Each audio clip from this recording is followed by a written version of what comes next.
Boop, boop, boop. Alright, what's up everybody? This is Braincake. I'm making eye contact with two people here that you can't see. Tyler. What's up? Yeah, and then we got P-Coop, head designer, lone designer of Peyton Cooper Design Company. Check it out. Also designer of Outsider, which is typically hanging behind in the background of most of these podcasts, but there are no visuals right now. So, how's it going, homeboys? It's very cold outside. Yeah. It's very warm inside. Yeah.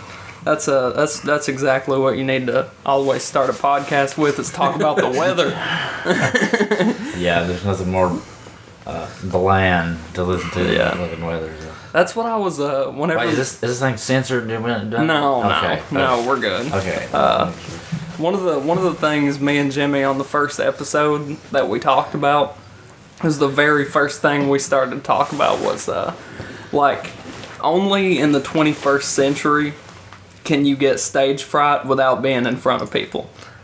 Like, there's kind of like a bit of anxiousness because you know that it's gonna be in front of people, even though you're not like in front of them right now. Yeah, it's weird because, I mean, you can go back and edit shit now, but it's just strange because it's like you feel like it's your one shot. Yeah. And like, you're in complete control if it even goes out into the ether or not. Yeah. But podcasts are weird anyway, just because you don't typically just sit down and talk to somebody face to face. Like, it's something that's only, like, it's taken over radio, I think, because it's a much better format, like, for discussion. I mean, what, like the radio voice, what's the point of that? Yeah. Hey, it's Braincake, this is Keegan, and we're gonna play some sweet jams for you. Michael Delane. Name dropping. Yeah. Fuck it. But I think everybody has that, don't they? Everybody has their local famous DJ. Their radio guy, Yeah. Even Guys. on the, like, even it's like the Sirius station, it's like Casey Kasem, like everybody knows. I mean, he's dead, isn't he? Is he dead? I don't know. I don't know who Casey Kasem is. Played Shaggy on Scooby-Doo. Oh. Yeah, it's like a radio guy on like Sirius or something. Talking about like real life Shaggy? No, I'm like talking about live the cartoon. action. Oh. It's the original cartoon. He was like a radio guy. I don't know. I know it was something on Sirius because I remember he was on there, but I think he died not long ago. It's like he's... Yeah. Well, I thought everybody knew him. I guess. Well, there's like different worlds. Yeah. I mean, there's different cultures. I mean, I guess that's the thing, is there are always certain people who will like transcend. Like, Michael Jordan transcends basketball. Casey Kasem, I guess, would transcend radio. I just don't happen to know him. Up. Casey Kasem, an American disc jockey and voice actor and radio personality. He died in 2014. Professionalism. Right there, yeah, Shaggy Rogers and Scooby-Doo. Yeah. That's, Did his actual voice sound like Shaggy? You can hear it when you hear him talk. You can kind of hear Shaggy in it, but it's not like as Distinct. animated, I guess. Yeah. Or exaggerated. Yeah, voice acting is a weird talent. Yeah, I've always been interested in it for some reason. Me too. I feel like I could be a voice actor. Yeah. I know I could. I do too. Everybody feels like they can do everything until they actually get into it. It's I feel like the problem with me wouldn't be like finding a voice for a character. Like, I feel like I can do different voices, but like evoking emotion would be like putting emotion into That's a what line. I was like adding depth to that. Yeah. And emotion was the word that I put. Like method actors. No. Like going, do people method act whenever they just voice act? Or is that just something only that, that actors do? Because method acting's the one where they like change their lifestyles. Yeah, to basically become the that character. person, yeah. I don't know, because it's something that you just like channel for a short period of time, and most of the time they're like, I mean, it happens in movies, but a lot of times it's like cartoons or like TV shows. A lot of times. Yeah. I mean, I don't know though, because it's like. But you look how many they play. It's like you're in this thing, you're in this movie for let's say a year or two while they're shooting this. I don't know how long it's like to make a movie. Probably not that long, does it? I would say longer, I would say from the maybe. beginning process maybe to the end. Yeah. But when that happens, you have that person, reads the script, gets to know this character, and starts to become that character. And then they're that person for this X amount of time. But then, some people never get out. But, if you're we'll say on a show, on TV or something, you can't, it's like you can't just live that. Yeah, you couldn't be a method actor for a TV show because, I mean, if you were method acting as, like, somebody on like, Danny Tanner, like... You would be... If Bob Saget was Danny Tanner for, 10 years or however the span of time was that he was on Full House... You would never get out of that. He would be insanity, and obviously Bob Saget was not Danny Tanner. No, at all. Yeah. Bob Saget is the exact opposite. Danny Tanner is like the corniest white dad. Yeah. But later in the show, I found him kind of hilarious. I don't know. I mean, it's almost... Full House is, like, funny in a campy way, I think.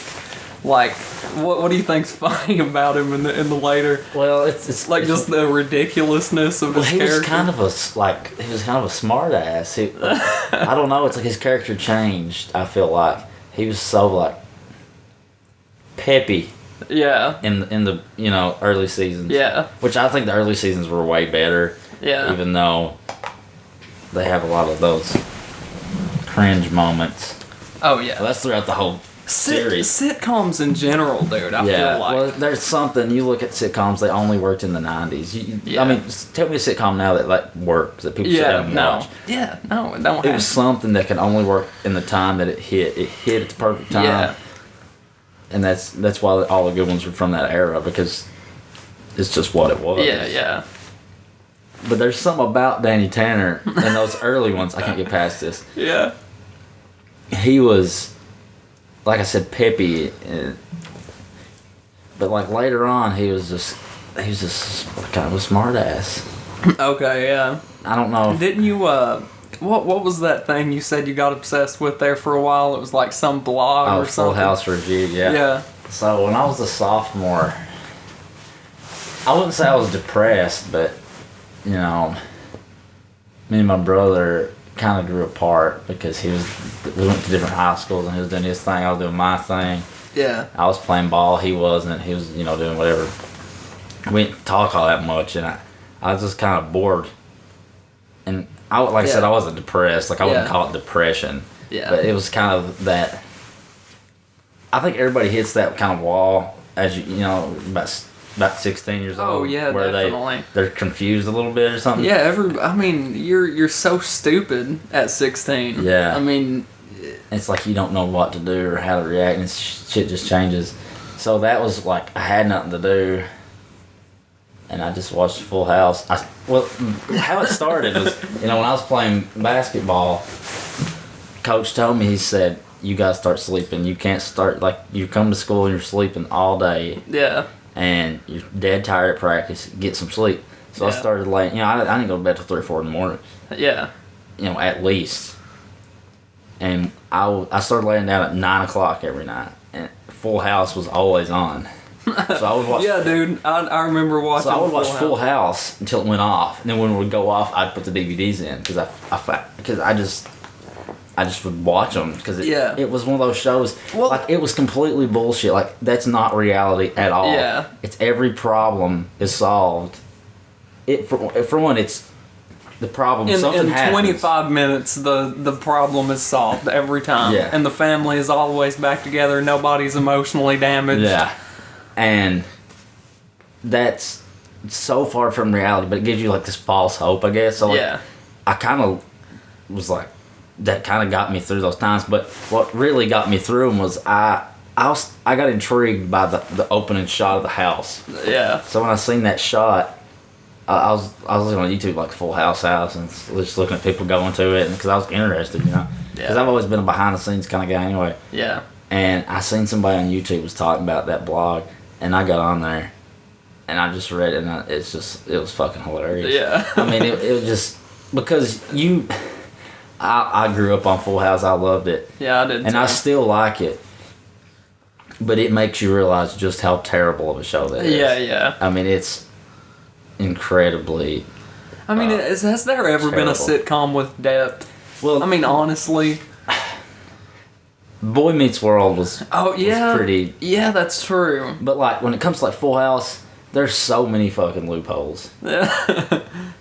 You know, it's just it's so poorly written. Yeah. Like, they don't even care.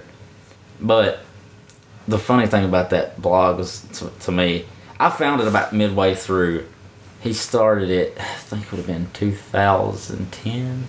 Yeah. He ended 2014. So yeah. God, can you imagine just? I found it just like 2012. Can you imagine just reviewing Full House for 4 years? I bet he was so like disenfranchised by the end of that. Like, what am I doing with my life? Like, when he started, he said basically what happened was he was smoking a lot of pot. That makes total sense. And he was basically he wanted to do something to help him practice writing. Yeah, okay. For his writing to get better. Yeah, and so he was originally going to do Family Matters, but because he hates Family Matters. But I don't know if it either wasn't on Netflix. He said that he was going to review Family Matters, but it wasn't on Netflix. That was one of them. But he also said, I don't remember if he said this was the reason he didn't review it or if this was the reason why he wanted to. Yeah. Because every episode's the same. Carl's at home or whatever, you know, relaxing. Yeah. Urkel comes over, aggravates the shit out of him, and Carl kicks him out, and that's the end of the episode. I mean, really. Yeah. Do you think they thought about Urkel when they were creating Full House and they were like, we want a character like that, but they need to be minimal. We'll just make it a female and her name will be Kimmy Gibbler. See, I've never made that connection, but it's so accurate. Yeah. It's funny because that guy's favorite character is Kimmy Gibbler. Just because he aggravates everybody. Yeah. Because she aggravates everybody. Did I say he? Yeah. Oh, I meant she. Yeah, that's the secret twist, is Kimmy Gibbler is a man. That's funny, too, because that guy was talking. He was, like, talking about... He calls them the three dads. Yeah. He says, you know, he was raised by two moms. I mean, he's in San Francisco. I mean, he said he was raised by two moms, so it's like, it's not uncommon. Yeah. And he's just, you know, he makes fun of that, too. I mean... Yeah. I always found it hilarious. Because you don't realize just how terrible it is till you read that. Mm-hmm. And everything he says makes so much sense. And then I got my brother hooked on it too once we like started to gel it. This is about a year or two after. Because I would watch the episodes and read them on my little iPad in the bed. I was trying to force myself to go to sleep, and it worked for a little while. But I would just sit up and read those reviews, and it was just laughing my ass off. Yeah. Like, you know, it's weird to sit. I mean, I don't know how often y'all have done this. It's not often for me anymore, but like when you are by yourself, alone, in your bed, the lights are off, and you're reading something, and you're like laughing uncontrollably. Dude, it's so rare that I can find something that actually makes me laugh when I'm like by myself, stone sober. Like, it's so hard. I know, but like there were times when I would read that, and I would like. I mean, it's not just. I mean, when you read something, anyways, it's like you might, you know, Yeah. But it's not like laughter, you know. Yeah. I mean, I feel like laughter is more of a social thing, really. Like, it's more of like I'm pretty sure it's been proven that like one of the main reasons we laugh is like, oh, haha, I get that. Yeah. Like, people laugh more at jokes maybe that are like an insider thing, like. You could just make something up if you're a stand-up comedian and people will laugh even if it don't make sense just because they're like, oh yeah, haha, I knew that. Yeah. But like, it's laughter is so weird because you never do it when you're alone, and if you can find something that actually makes you laugh when you're just by yourself, it's genuinely funny. Yeah, and it was just I felt kind of strange about it because it's just so uncommon that you just sit there. I mean, losing your breath, laughing. Yeah. But that's how it was for a long time. And that, truly that blog got me through some of the toughest times. Yeah. And just, they weren't hard, I was a confused kid. But I mean, that's important to recognize, though. Like, that guy just did it basically as writing practice. I mean, he was developing a skill. And, in the meantime, he had people laughing their asses off. That's pretty awesome. It's funny, too, because they took it off Netflix halfway through, and he was like, I'm done. If you all want to buy these for me, I'll keep doing it. Yeah. But I'm not paying my money to watch Full House. Yeah. And within the first 30 minutes, all the remaining seasons were purchased he put them on his Amazon wish list. Yeah. And they're all purchased. That's incredible. I wonder if he ever made any money off of that. I think he sold a little bit of merch. Yeah. But I don't think he made. I'm not sure. But they weren't. Or I wonder if he ever went on to actually write anything that ended up being lucrative. That practice actually paid off. He did say too that he was going through a tough breakup, and that was another reason he started it. Yeah. But it was. I mean, dude. And that's. He said, in a lot of ways, this blog got him through some of those tough times. So, even though he hated Full House and it was miserable every second he had to watch it, it was something that he could connect with people with on a level that he said, I'm not going to tell you all. His name was Billy Superstar. He said, I'm not going to tell you all my name. Yeah. How I believe, how I live my life. He said, we're all different. He said, and I would rather, instead of all of us being different, I would rather us all just be a bunch of people that hate Full House together. That's incredible, and man. To me, that was just, and that's cool because, had he talked about, because everybody has their own beliefs and opinions. Yeah. And that would create a divide, and people could start arguments even in that, but if you can all just agree on this one common thing, we hate Full House. Yeah. As stupid of a thing as that is, that kind of, there's just a little community around it. Yeah. And it does a Facebook page on Fuller House. He reviewed the first season of Fuller House, but this wasn't as good because, it's a sitcom in the, fucking 2017 or whatever. I mean, to go back to what you were saying about, him writing that after a breakup, I honestly think that's where most skills are developed. During tough times, pretty much, I would say that's when you started coming into yourself. Whenever you were coming into yourself, that's the greatest phrase on the planet. But I would say that's when you started to develop your own interest. Whenever brother splits away and it's just you and you got to figure out what am I gonna do with all this free time.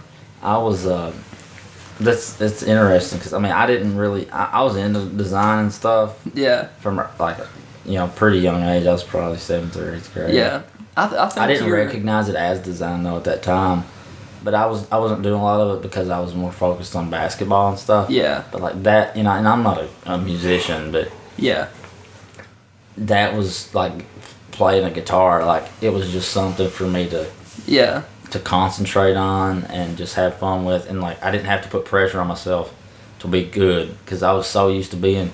I gotta win, I gotta do this. Yeah. Because I grew up around, I was playing sports, Yeah. And I love that. I love sports, and I really do, and I love competition, but it was refreshing to see that, or to get that, I can just do this for fun. Yeah. And suck at it. But you know what? At the same time, I'm envious of you that that's something that you have. I'm envious that you have a background in competition and wanting to win, because I think that's a really important skill to learn. Yeah. I think that mindset of learning how to interact with people and compete with them and not get upset when you're losing, all those are important things to realize. And in some aspect or another, you don't have to be in sports to learn those things, but I do think that sports will humble you quicker than anything could, or at least maybe even get you to develop your skills quicker, you know? Yeah. I mean, sports, that was one thing that it taught me. Competition, competitive sports is that when you are, I mean, it's not like you're demanded to be good, but it's like you play the game to win. Yeah. Yeah, I mean, you learn to be able to compete against yourself. You want to get better you can beat the other people. And it's like when you feel like you're good, you go somewhere. We went when I was in the 7th grade, in between my 7th and 8th grade year. Yeah. This is when I started playing with the high school team. And, for the JV. We were a pretty solid team, around here, but we went to Louisville. Yeah. And we got beat 91-11. Jesus Christ, dude. I couldn't imagine. I mean, and you talk about I would say honestly, afterwards you were just thankful it was over. Oh yeah. I would say the whole game. that second half was probably hell though, because there's no coming back. It's just like I'm gonna take this ass beating and just and you gotta get this sit over listen with. to people, bitch. Yeah, I mean, they have to. It's like do better. Yeah. Yeah. But it just gets to a point where skill levels aren't going to match sometimes. Yeah. I mean, you're going to meet your maker eventually in competition. And that's what it was, But that helped us too. Some kids, and we fought the whole time. It's not like we. You didn't give up. Yeah. Yeah. We kept trying, but it was like some people just fucking better. Yeah. And. But I guarantee that in the coming years, that was something that a moment that you reflected back on of like, I don't want that to happen again. I'm gonna work harder in practice. Yeah. I'm gonna eat better. I'm gonna tell you this, and this means nothing. it doesn't. People say, oh, this and that and this and that. But the summer going into my junior year, we played at Team Owensboro. They beat us by like 6. We had the game won, and I'm not gonna name any names. Yeah. But a guy we had walked off, like walked with the ball, like it's like a travel. Oh yeah, okay. So he traveled, and they ended up winning the game by 6 points, 4 or 6 points, I don't remember. Okay. Yeah. Our senior year, that team wins the state championship. Like that really happened. But we didn't even make the state tournament. Yeah. But it's just even though like that team won the state championship, we may match up better with them as we do somebody else that beat us. Yeah. And that's the weird thing. It's like it's just matchups. The way this person matches up, I match up with this team, and then this other team may match up with us better and beat us, but this team might beat the shit out of this team. Yeah, yeah. But we beat this. It's weird. Well, there's another aspect of it though too when it comes to something physical. You got to be honest. There are some people who are just built to play basketball. There are some people who are just built to be a horse jockey. You can't be a horse jockey and be 7'5". Yeah, that's exactly what I'm saying. It's like there are things out of your control that are having effects on your abilities. Yeah. Oh yeah. When it comes to sport or anything physical, like you said. When you have a person, right, that's 7 foot tall. Coaches look for that in college now. Like they would rather see somebody that's an athlete because they think, okay, this person's an athlete. I can develop these skills. Yeah. But I can't take somebody that's very skilled and make them grow a foot or make them quicker. Yeah. It's like they take this and they can develop skills. But I don't know if you know Willie Cauley-Stein. He played for Kentucky, but that John Calipari never watched him play a high school football game or high school basketball game. He watched him play a high school football game. He just knew basically his physical attributes. Yeah. Is that what you're saying? He basically is saying, this guy's long. Yeah. He can jump. He's athletic. Bring him on, and he's playing the NBA, Yeah. It's crazy that. It doesn't matter. Hard work wins. Yeah. That's fact. Yeah. I know that, but it doesn't always though. It just does not always. No, but when it comes to physical things, when it comes to somebody who is just as skilled as there are two people, they're both equally as skilled in what they're doing, but one is bigger, like say in basketball, they have an advantage. Yeah. They have it's just inherent. I guess I was talking about the grand scheme of things. If you work hard, you will see results. Yeah, but definitely. like you said, you will meet your maker. You will meet Yeah. your match, and you can't do anything about it. Yeah. I mean, just think about somebody going into another sport even. I mean, it shows there. Michael Jordan went to basketball, and I mean, yeah, he went to basketball from baseball. Michael Jordan, baseball sports stars. yeah. But I mean, he went to baseball, and it just didn't pan out. Because- I mean, requires a different build. It Yeah. requires a different skill set. And it's weird that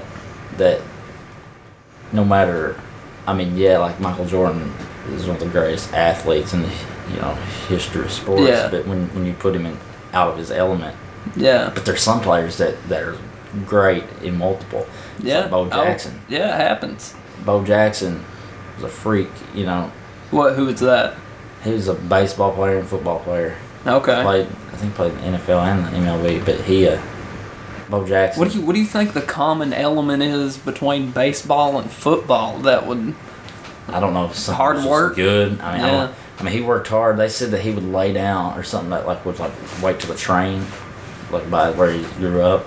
Yeah. And, we'll try to race it. I mean, it was like. Man, it's there crazy. are some people who are just absolutely ridiculous. Like there are always people that you will find and you'd be like, man, I need to work way harder. Yeah. Like if I ever want to succeed. What's like me? I sleep a lot. Yeah. I stay up in the night because that's when I work on my stuff. Yeah, that's I don't have to worry about what I got to work on for this person. This person, it's like I can work on what I want to work on. Yeah.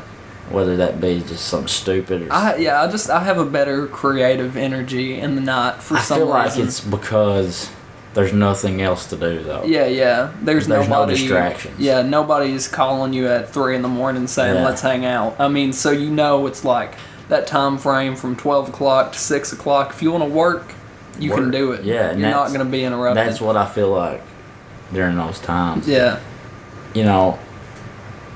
But I sleep all day, and that makes me feel like shit. Yeah. When I could just get up and maybe set aside another bit of time in the evening, but then people's still awake, and to me Yeah. that just I don't know, something about it. Yeah. It like kills creativity. I don't know. It's Yeah. weird. Well, I mean, everybody has a different creative process, and I mean, I guess almost that's something built into your DNA, just like your physical attributes would be. Yeah. I mean, there are for sure elements in your DNA that determine how much sleep you need. What you're the most active during. Some people have this certain time frame of where they feel the best when they sleep from this hour to this hour. I mean, that's stuff that is ingrained in us. Do you think that sleep is genetic, Yeah, it definitely like a sleep is. schedule? Yeah, because, like, it's proven. My dad and I both are like lay in bed. Yeah, my dad is like that too, and I'm like that as well. But Jalen's not like Jalen. When he wakes up, he's awake. Yeah, no, I My can't. mom's like that. I can't do it. Like if I wake Can't up, do it either. it's hard as hell to wake me up. Yeah, If I wake up, I'm right back to sleep. yeah, And even if I'm awake, I will lay in the bed for fucking hours. yeah, And that's just because I don't know. I mean, it's like I can't control it. I want to. I want to be better, but it's just I can't fight it. I guess it's discipline or something. I don't know. But yeah. Well, it goes into going back to skill sets. It's like when there's something that you want to do. I mean, when it comes to the path that you're going to take in life, the skills that you want to acquire, what your dream is, whatever, you got to work within the realms of, okay, here is what I'm good at. I work best in the AM, so maybe sports are not the best thing for me because I probably shouldn't be working out that late. It's like you may have swung more towards design as your kind of dream job based on the attributes that you have. yeah. Or, if maybe you wanted to do something besides design that required something different, I mean, you can work on developing a skill, you can work on waking up earlier, but why do that if it doesn't necessarily affect what you're doing at the moment? Yeah. Does that make sense? Yeah. Like, I don't know, what would you say the skill set of a designer would be? What, like, the mindset? Mindset? Yeah. What is the personality of a person who should go into design, and they would be good at it? I don't know. That's a tough one. Yeah, I mean, obviously, creativity is something. I think design for me is I mean, it's order. You know, it's organization, but as far as like like a mindset and personality traits, I mean, for me, I always enjoyed tinkering.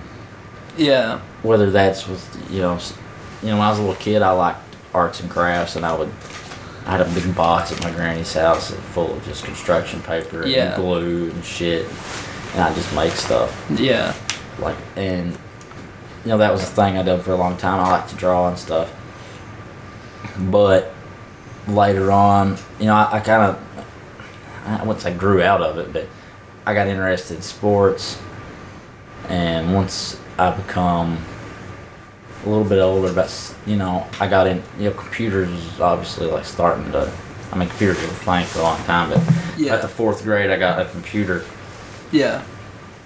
Computers really in the 2000s. Yeah. That's when they become like super accessible on laptops. I had a computer when I was like 5 years old, but it was like all I would do on it was play The Land Before Time. Yeah, like we had a computer at my house, but when I got my own, my papa got we had dial-up too. I had dial-up forever. So I remember when I got DSL, it was like a game changer. Yeah, yeah. But my papa got me that laptop. I remember we got laptops at school, my class.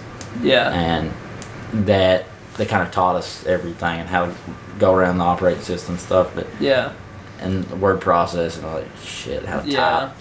But once, that Christmas, my papa got me a laptop. It was a Gateway. And, I'm thankful for that, man, because it was like, that was the thing that kind of sparked me. Because it's like, I didn't get into design yet, but what I did was, I discovered how to pirate shit. Yeah, yeah. And I was I was into like downloading music. And then I was pirating stuff at like 8 years old, dude. I had Aries. I don't know if you ever heard of that. I know everybody else was using like LimeWire and stuff. I used Morpheus. Yeah. We were committing crimes at like 8, 9 years old, dude. The first time I downloaded a song, we got DSL and I plugged it in like the internet. Were you worried? No. I was. But the first time I got worried was I downloaded a bunch of Weird Al songs. And when I was in Tennessee and I went to like this is when music stores, I don't even know if they still exist, they do, like FYE, but it's like a music store, and I went in and it had the Straight Outta Linwood album, Weird Al. Yeah. With White Nerdy, and I looked on it, it had like the track list. On the bottom, the last track on the album said, it's called Don't Download This Song. And I seen that, and I thought it was like a warning. Yeah. And I was like, oh shit, I'm going to jail. I freaked out. I was so paranoid after that. Dude, when you're a kid, like, the internet is like lurking in foggy waters, It's like, I remember... Well, now it's probably not, but like for us, it was like... It's still, though, like, you can't tell me, even in this age, if a kid were to go to a porn site and it would say, you have to be 18 years old to enter. You can't tell me that they'd be a little bit squeamish to click that enter button. It's just like, it's so weird, man, because... But yeah, obviously... It's grand. It's just, you can't explain it. Yeah, obviously technology is just... advanced incredibly. Yeah, kids today are playing with iPads when we were playing outside riding bikes. And not to say that kids don't still do that, but... Kids are obviously a lot more savvy with technology than we were at their age. Oh yeah, it's because it's more accessible. I was thinking they can hold a computer in their hand. I don't know if you remember, it was like, this is before Windows XP was out. The time I'm thinking, that's probably like early 2000s, late 90s. Probably like Windows 98. Clunky as hell. And it was like the software What experience. was it? Like an iPad? Is that No, what you're saying? this is like a computer. You know? Oh, okay, yeah. It was like just a desktop. Yeah. It was clunky, man. It was just like not. I mean, it was good. Good, like okay at the time, I guess. But it was like it wasn't. You couldn't just use your finger and tap. It's like you had to move this mouse, and it was like the ball, the little ball mouses and shit. And it was just. I knew how to get on. My papa could turn it on, click on the game, and I could play it. Yeah. And we'd play it together. Like that was. I mean, them special memories for me. Yeah, man, definitely. I mean, we would just play it. I don't know what it's called. It was some. I don't know. It had Howie from. Was it like a Flash game or? It was just. It come with a disc. Oh, okay. So it wasn't a Flash game. No. Yeah, It was. Fuck. I don't know what it's called. I gotta look this up, but it was Howie. Is it Mandel? Is that his name? Howie Mandel. From Yeah. Let's Make a Deal. Yeah.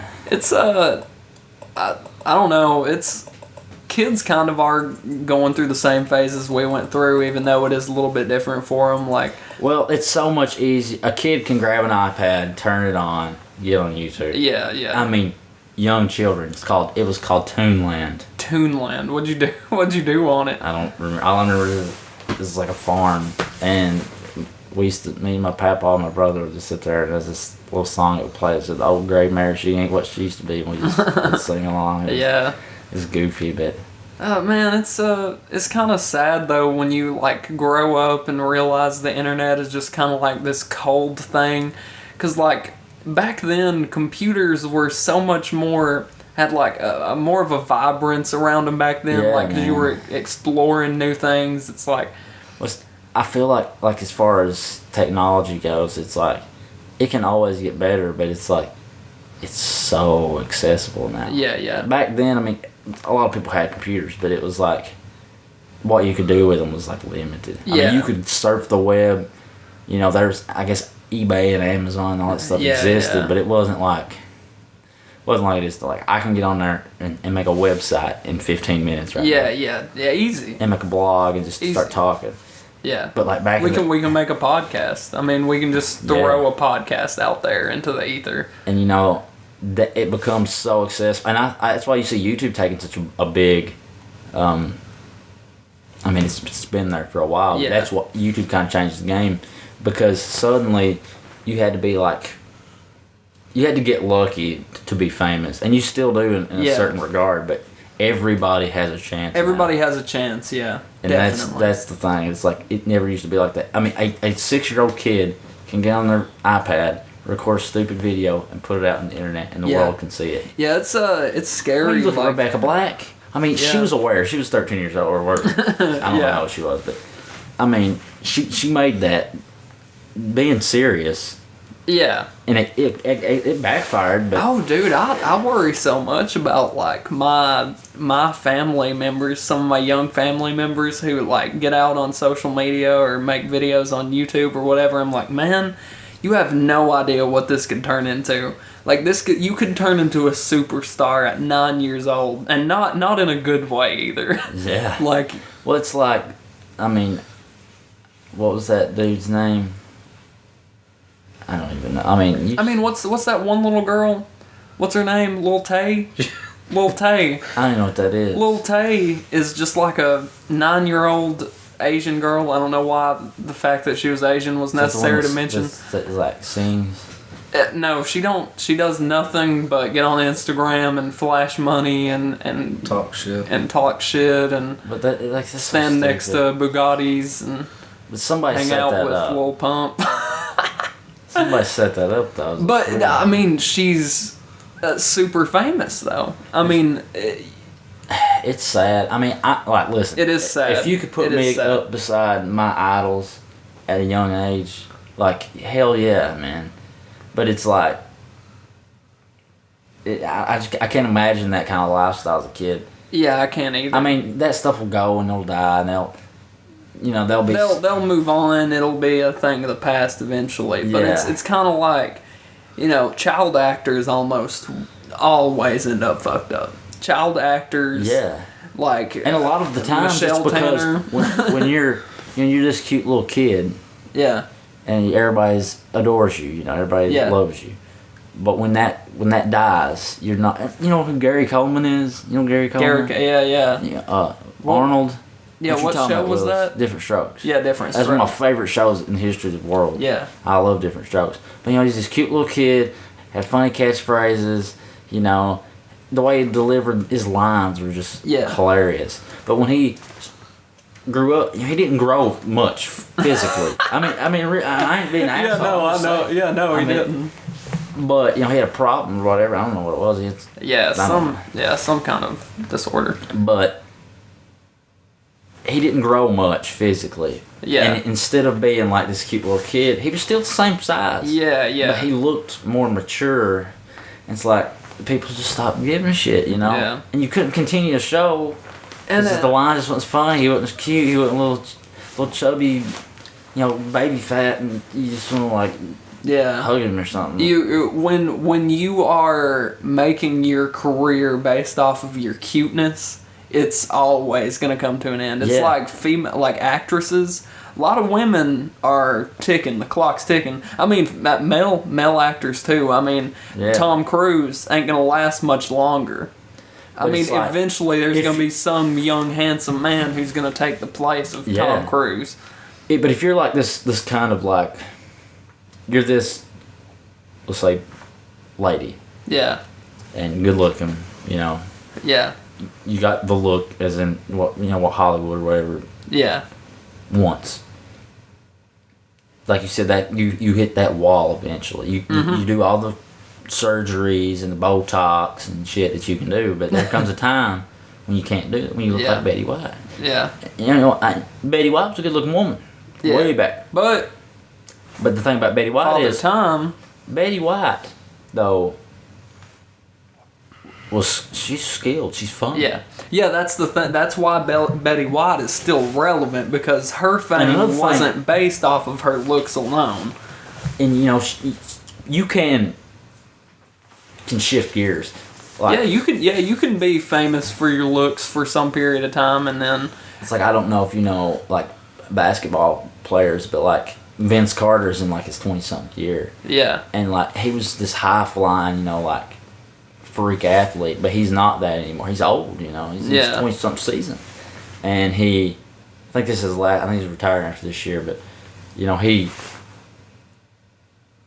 knew my body, for one, my body can't take this. Yeah. And two, if this is all I'm good for, I'm not going to be on a team because I'm of no use. Yeah. There's young guys that can do what I could once do better than me. Yeah. You know, maybe at his peak they couldn't, but he's not at his peak anymore. Yeah. And so, but he shifted gears. He brings something different to a team than what he did 10 years ago. Yeah, or 20 exactly. years ago. Yeah. And that's, to me, what, like, you can do that in any, you know. It's important to develop other skills, because well, especially when you see them coming. You know when you your fate. Yeah. I mean, athletes have a physical prime. No doubt. Physical athletes, there is going to be a time where your body's just going to start giving out. It's just not going to be up to par. It's like, you know, Steve Jobs, for example. Yeah. Steve Jobs obviously had medical issues later on and couldn't continue. Even your mental state. Yeah. I mean, but he done that for years and a long time, you know, and was able to do it basically up until he died. Yeah. You know, he took a leave there at the end, but when it's your mind, I mean, you know, like, I'm a graphic designer. You go look at like Tom Geisner or something. Yeah. That son of a bitch is still going. Yeah. And he's like 80 something, and he's been doing it since the 60s and still doing incredible stuff. And he's hired younger guys to come in because, like, they know. Like, I mean, one of them's already dead. Yeah. And then they hired another guy. Recently, they had another dude come in their firm, and then one of them died, and then they brought in another guy. But he's still kicking and still making good work, and I don't know if he does what he used to. Yeah. You know, I don't know if I guess he does as much, or if he lets the younger guys kind of control it or what, or if he just kind of oversees everything. But yeah, I think he's still doing it. And you can't do that if you're depending on your physicality, because there's somebody younger than you that's just they're more physically capable. I mean, it's just fact.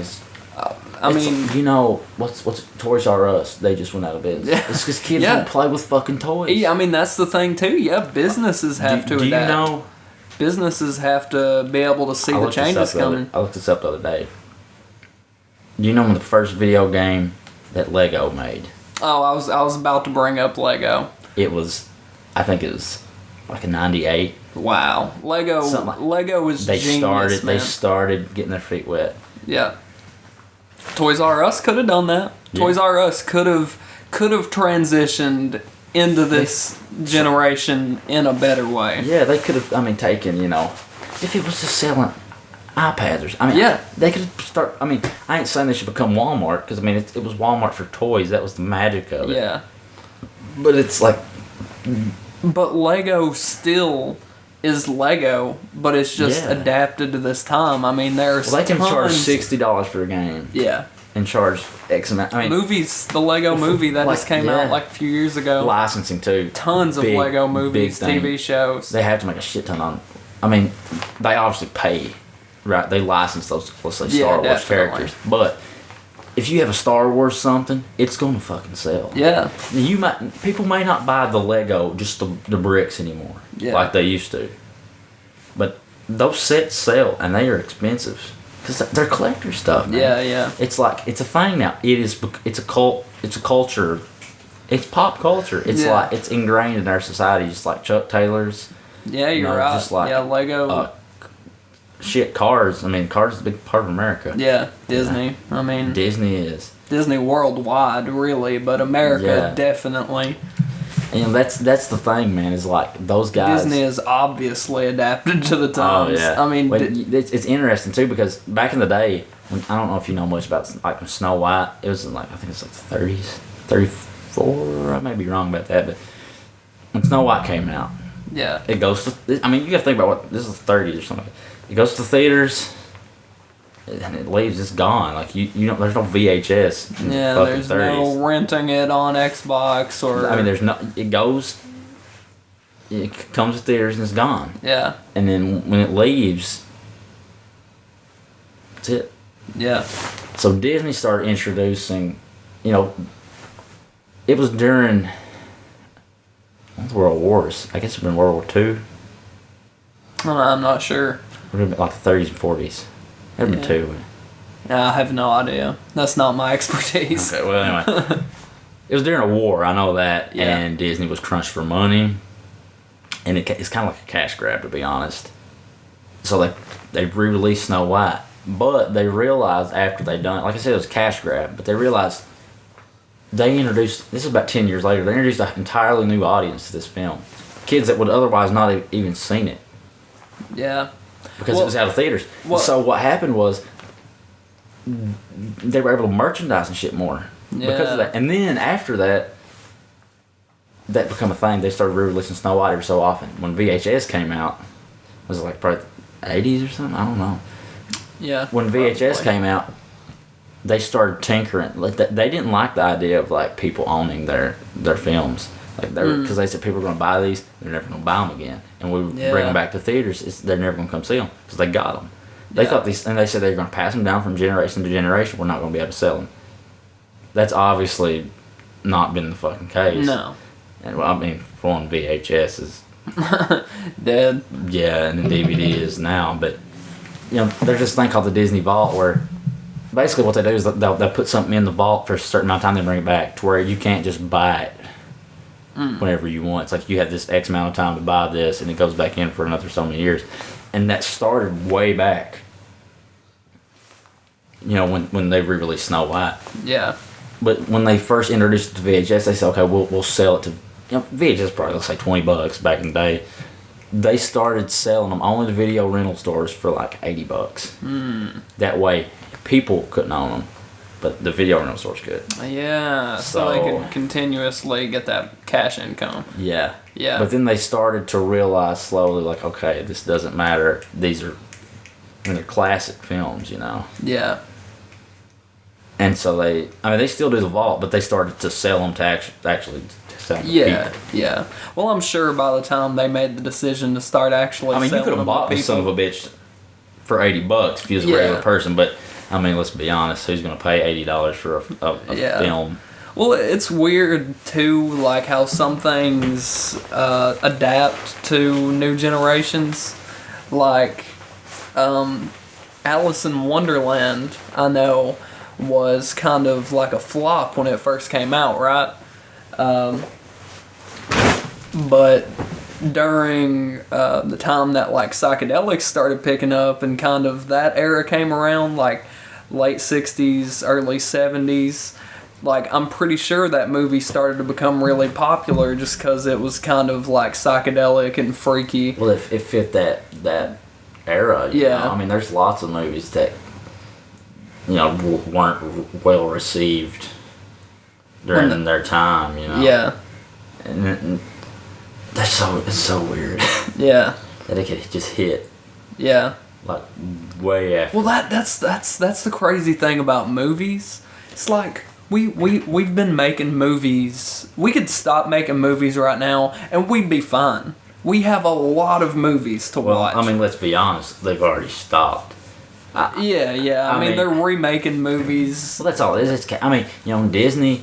I love Disney, but I mean, and it works. I don't blame them one bit. It's smart as fuck. Because what they're doing is they're taking these classics that everybody loves, these characters, this stuff that's nostalgic to our generation.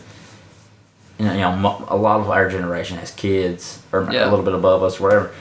They've got these kids, and they're taking their kids to go watch it because they're obsessed with it. But it's something their kids can enjoy, and they can enjoy because of the nostalgia aspect. Mm-hmm.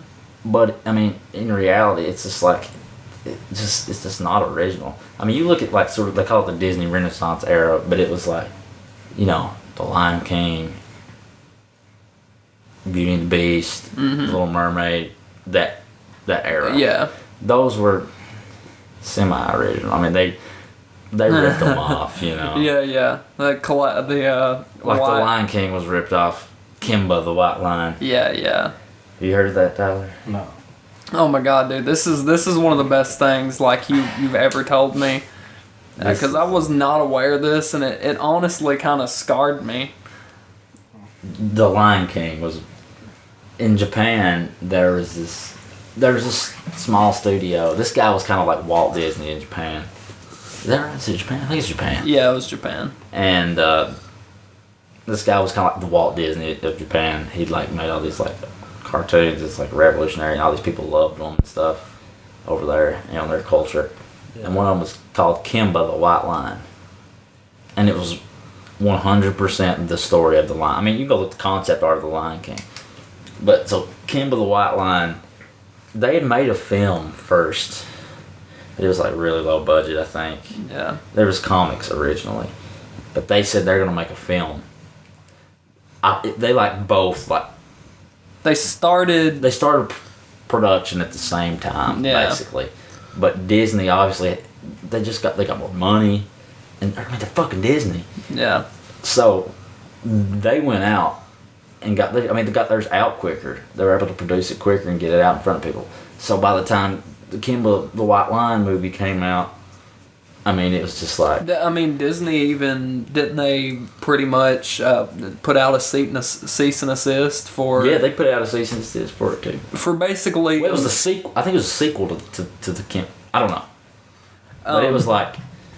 I don't think they wouldn't let it never even got released in the United States. No. They wouldn't let it come into the United States and Canada, I think maybe. Yeah. Because remember they tried to play it at like a film festival in Canada or something like that, and they wouldn't let them. Yeah. But it was just like it was completely ripped off. You can see actually like from the scenes in the White Line, is that it? Yeah. It's like almost identical. Yeah, like there are some shots where it's just like identical. The animation style is totally different, but obviously that's just culture. The characters. But the characters are the exact same. I mean, you can see the resemblance, and even the story. I mean, even the story. Unbelievably. It's so obvious. Yeah. It's like so obviously ripped off, and also whenever Disney was asked about it, they were promoting this as their first original story. Because Yeah. up until that point, they'd been like fairy tales. You know, they'd done stories of like that were based off of like classic fables. Yeah. And the Lion King was basically their first original, quote unquote, Yeah. first original. And wasn't there something like I'm almost positive there was something that made it really obvious that they had talked about it, like there was evidence that it was brought up, but like pretty much any time somebody asked them about that movie, they're like, never heard of it. I don't know. Yeah. Yeah, I mean it's but it comes down to the legal system. I mean, it's Disney. Disney has more money. They've got the best fucking lawyers. Disney has the best lawyers. They're the one. It's their original movie as far as the law is concerned. And that's what's crazy is like it's insane. I mean, and I love Disney as much as anybody. I mean, more than anybody. You know, I mean, you can't let that take away from the Lion King though. No. I mean, the Lion King in itself, yeah, the story was ripped off, but it's just like, come on, dude. You really think would I have seen Kimba the White Lion if it wasn't for the Lion King? Probably not. That's what I'm saying. Yeah. And I'm not saying it's right, but I mean, I'm not saying like, oh, the Lion King wasn't ripped off. Oh, you know, but I'm not making excuses, but I mean, it's fact. I would never have heard of Kimba the White Lion had the Lion King never existed. I mean, but to me, like, why not just say, hey, let us have the story. Just say it. Yeah, just say. That's the thing that bugs me is that I wish that they would just lend credit to the movie that they based it on. Pay them, man. Yeah. Well, that's the thing. They don't want to give up any cash. Yeah, but I mean, it's just. But I mean, come on, dude.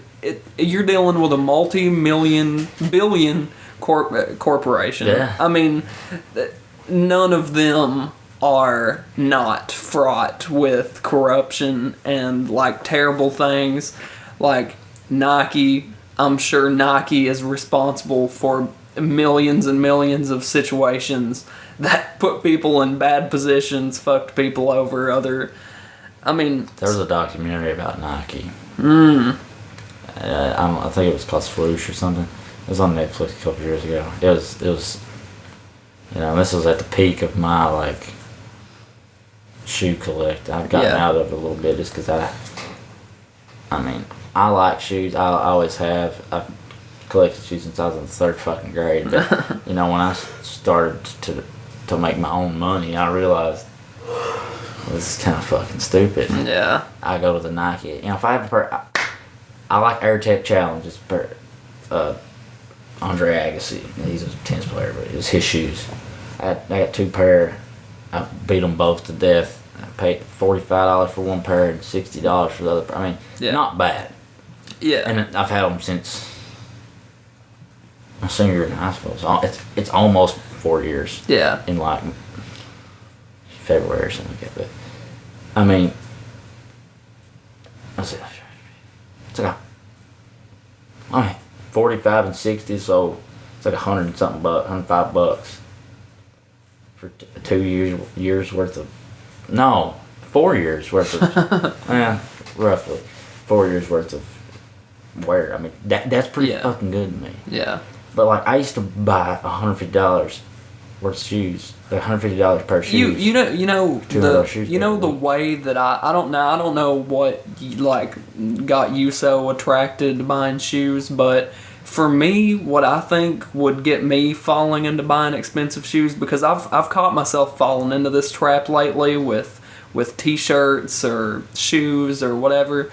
I want to buy expensive clothing items because I know that I would be unique in having it, because a lot of people wouldn't spend $250 for a pair of shoes. So you're the only motherfucker rocking those shoes, probably in the place that you, unless it's like Yeezys or something. Well, that was but the thing. Yeezys are ultra rare. I mean, they are. But the thing is, like nowadays, there's a lot of motherfuckers. I mean, Yeezys. I'm not gonna say they're affordable, but like the people that's into shoes, they're willing to drop some money. Yeah. I mean, $300. I've spent over $300 for a pair of shoes. Yeah. But it's been like original Jordans, brand new. Yeah. I'm a collector. I like to have the real deal, the original shit, set it up in the box, and just have it.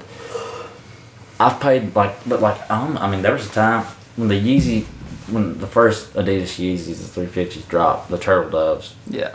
I didn't pay anything, but there's a guy selling them. It was like the day after. It's like $800. About $500 over retail. But I was like, I was thinking. So they're only about $300 originally. Yeah, I think it's like $250. I mean, I was on Adidas looking at their store the other day. They have like $250 like Harden shoes, like Yeah. new. I mean, so for Yeezys to be as sought after as that was they like are, the drop. yeah, And so, like, obviously the resale's going to go way up. But this guy, he had like two pairs, like an 8 and a 9. They didn't make half sizes in the first ones. So I was like, okay, I went to buy the 9. I decided, I thought about it for a day or two, went back to buy it. And I checked on it every day that I thought on it, and he still had them. The next day I went back and they sold. yeah. The other day I went to buy them. And I was just kind of like, man, like shit, Yeah. They were right there. 2 weeks later, they were at $2,000. Yeah. And I almost bought them. No, I take that back. They were at $1,200 at this time. I was gonna buy it. I was gonna say, Mom, I told my mom. I said, well, listen, I was gonna pay her the money, but I didn't have a debit card. Oh yeah. No, I take it back. I didn't have the money on my debit card because I used to keep it in a sock. Because I didn't like going to the bank. Yeah. So I told Mom, I said, I got the cash at the house. Just let me use your freaking debit card, and I'll pay the freaking cash as soon as I get to the house. And she was like, no, you're not spending $1,200 on a pair of shoes. And I was like, fuck you. And I was pissed off. I mean, can you imagine though? Can you honestly imagine like being in our parents' generation or like our grandparents' generation? Them saying like you blowing $1,200 on something you're gonna put on your feet and walk on the ground with. Like it's pretty insane. Our culture, it's dude. Stupid, it's crazy.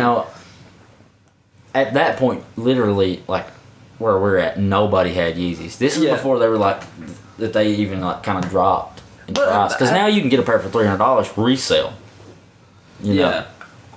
I mean, they release a million colorways, and they release more of them, which I love that. I think we need to have that in any if somebody wants them, like, make them, man. Yeah. You're gonna make more money. I know, like it's. And you can't tell me that one of the main attractive things about Yeezys is their rarity. If Yeezys were $40, they would be nothing. I mean, in all honesty, I'm a sneaker. I mean, they're cool. Yeah. I love the way they look. I would probably still buy them. Well, that's the thing. But the reason I like the type of shoes that I like are because Yeezy has kind of influenced Adidas. Yeah. I mean, Adidas kind of has like Yeezy similar to Yeezy. Those are shoes that have influenced the way people. Yeah. They're buying. Adidas is purposely making shoes that's like these aren't Yeezys, but they're close. Yeah. But it's like there's been plenty of shoes that they've released like that I'm like, okay, these are cool. Yeah. But they're still $100-something. And I can't just let myself buy that. I mean, listen. Yeah. I don't fuck with fake shoes. I'm a sneaker. I ain't gonna call myself a sneaker. I'm just kind of out of it now, just because I just am. I mean, I still love it. I still follow all the pages and look at it and read about it. I just can't let myself spend the money. That's a good thing though. And that's me. I can still enjoy it from a distance. Yeah. I don't have to have it and hold it because I have too many shoes I've never put on. I mean, this sounds ridiculous. I never even put on. And I just don't want any part of that. I mean, there's somebody that could wear that pair of shoes and enjoy it. Yeah. And I can enjoy it too, but I enjoy putting on the same pair of shoes, not have to worry about where the fuck I'm stepping. Yeah. And just go on about my day, I mean, when I have a pair of Yeezys, let's say, I almost bought a pair. But that was when they were like I said, nobody around here had them. Mm-hmm. I mean, very few. And when you put them on, you feel like you kind of feel like, oh, look what I got. But it's like, I don't want to be that anymore, though. To me, it's not like, look what I got. Like, look at me. I want the attention from it.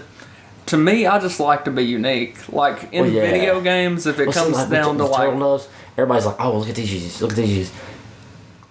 But every pair of Yeezys that's released since the Turtle Dove has been like, to me. Because there was just something about it. It was the colors. I like neutral colors for one thing. I don't like all this weird. I mean, I do like weird colors. I think the Red Octobers are badass. Listen, the Nike, the Turtle Doves are my favorite, just because it's something that I could rock those with just a pair of ball shorts at Disney World. Yeah. You know, I could. That's something I would wear, because that's what I do. You know, I go to Disney World or some. I mean, I could. That's like where I picture. If I can't wear them at Disney World, I wouldn't really wear them. Yeah, yeah. That's something you just wear for comfort. Yeah. Or something, but I could picture myself wearing those with a pair of balls, something that I would wear. And I couldn't see myself wearing them with jeans. I just couldn't. I couldn't see myself dressing them up, as they say, or whatever. You know. Yeah. Make an outfit around them. Like, I just put some bitches on like I do my Sauconys, and I wear them. I mean, that's how I would do it, and that's why I'm so drawn to that shoe, because it's, you know, it's just if like the shittier they look, the cooler they look. Yeah, yeah. But like paying $2,000 for that, like fuck that, man. It's like no. And I would never buy a fake pair just because it's just not in me. Mm-hmm. But like, it feels. I would never buy a fake pair that tried to put off as real. You know what I'm saying? I mean, you can go to Kmart and buy a pair that's been influenced by the Yeezys. Yeah. And you can go to Foot Locker and buy a pair of Adidas that is similar. Yeah. And I call those. I don't call them. I call them knockoffs. It depends how closely if they resemble it. If it's like exactly the same, I can't do it, because then I would have to deal with somebody coming up like, dude, you got Red Octobers, dog? Like, you spent $2,000 on those? Like, nah, I just spent $30. If I was going to do it, I would never put off that. I would literally take a Sharpie and write fake on the side, just so. That'd be pretty sick, actually. I mean, and like I said, I enjoy the way they look, but I'm fine with my Sauconys. AirTech Challenge, because I mean, I'm not this big fashion guy. I'm simple when it comes to the way I dress. I'll say my perspective on fashion has changed with influence from you on design, because I think about like that. Is it Tinker Hatfield? Tinker, yeah. That documentary you showed me. On him, where like he really, I mean, honestly, he was treating those shoes as art. Yeah, it was a painting to him. It was a piece of music to him, and I think that's awesome. Like, that's what I want to support. Yeah. And for a long time, I just seen fashion as something that was materialistic. Mm-hmm. You know, it was something to show off. But like, when I think about it, like somebody sitting down and crafting that, and like it's coming from the heart, like that's really awesome to me. And then secondly, like I said, outsider, it's like having a clothing brand, it really puts you in the mindset of that creator, like being Tinker Hatfield, mm-hmm. and saying, you know, I want it to be this way to represent this. And it's just, you know, fashion is unique. It shows who you are, and it's subjective too. It's like Tinker Hatfield, if he designs a shoe, 90% of the people, 99% of the people that see that shoe or wear that shoe will never know what his inspirations are. Yeah, and will never see where all that stuff is drawn from. They know. I mean, the Jordan 13, the inspiration was a black panther. I read somewhere, I don't know how true this is, but they said the Jordan 11 was one of the most popular Air Jordan models. This was modeled after a lawnmower. Like I said, I don't know how true that one is. Yeah. I've only heard that from one little blog, and I don't know about it. But I mean, that's the thing I mean, that alone it's interesting, because it's a lawnmower. A lawnmower, you know what I mean? But it's like you would never know that. And everybody that looks at that shoe may look at it differently. Well, I like it, like, instead of just the lawnmower or whatever, like, that's still pretty cool. But I think one of my favorite examples of shoes or fashion as art is, you know, the Jordans. Because didn't you say, I can't remember which Jordans it was, but it was like, you know, there was something that was supposed to represent, like, his championships. And then, like, you know, it was like really, they sold him on the idea of what the shoe represented. Okay, I think you're mixing a couple of stories, but wait. I think I may be mixing a couple of stories. Michael Jordan was going to leave Nike, and after the Jordan 2, because he didn't like it. He didn't like the way it played, and it was one of the most, like, as far as materials go, the nicer Jordans. And, you know, it's an original form. It's like it was made in Italy, like real leather. You know, nice shoe. But Yeah. he just didn't like it. But so he come in late to the meeting, and Phil Knight was the, you know, the founder, his CEO at the time. And he said, you know, Michael, we've got a presentation for you or something like that. And he just turned it over. And this is when this is the first shoe Tinker designed for Michael Jordan. It was the Jordan 3. And he said, Tinker, take it away, you know. And here he was talking to Michael Jordan, you know. Yeah. And he brought that sketch up, and it kind of got Jordan interested because he had elephant print. It's kind of weird, but I don't think anybody knew this, but he had this whole line of, like, clothes attached to that matched the shoes, and that's basically what saved Nike, because had Michael Jordan left, Nike would have been screwed. Yeah. And because Nike, of that, but the one you're talking about the championships was, there's a bunch that just takes influence from his life. Like 17 takes influence from his love for jazz music. That's got music notes all over it. The 10, that one had, like, all of its accomplishments across the bottom. The 9, it sort of showed Air Jordan Global, had a little globe, and it showed all these things in, like, different languages and stuff. But the 15 was one of my favorites. It's like the first Jordan that I remember having.